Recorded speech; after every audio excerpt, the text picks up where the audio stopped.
The word that Isaiah the son of Amoz saw concerning Judah and Jerusalem. And it shall come to pass in the last days, that the mountain of the Lord's house shall be established in the top of the mountains, and shall be exalted above the hills, and all nations shall flow unto it.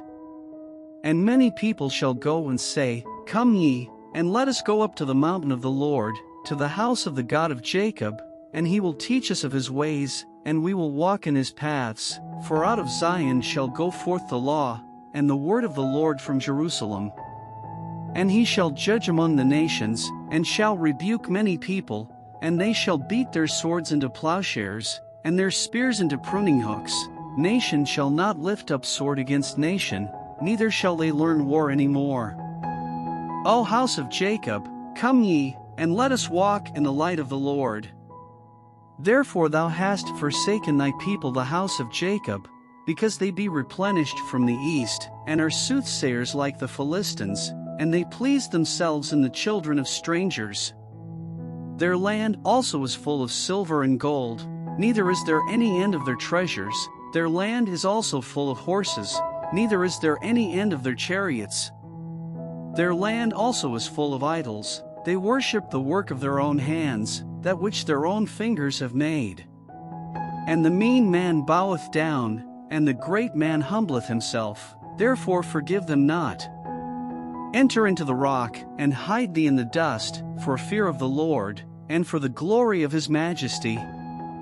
The lofty looks of man shall be humbled, and the haughtiness of man shall be bowed down, and the Lord alone shall be exalted in that day. For the day of the Lord of hosts shall be upon every one that is proud and lofty, and upon every one that is lifted up, and he shall be brought low. And upon all the cedars of Lebanon, that are high and lifted up, and upon all the oaks of Bashan, and upon all the high mountains, and upon all the hills that are lifted up, and upon every high tower, and upon every fenced wall, and upon all the ships of Tarshish, and upon all pleasant pictures. And the loftiness of man shall be bowed down, and the haughtiness of man shall be made low, and the Lord alone shall be exalted in that day. And the idols he shall utterly abolish. And they shall go into the holes of the rocks, and into the caves of the earth, for fear of the Lord, and for the glory of his majesty, when he ariseth to shake terribly the earth.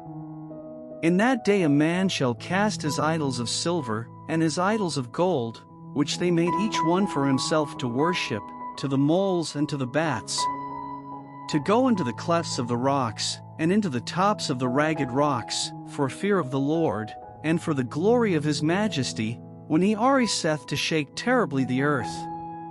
Cease ye from man, whose breath is in his nostrils, for wherein is he to be accounted of?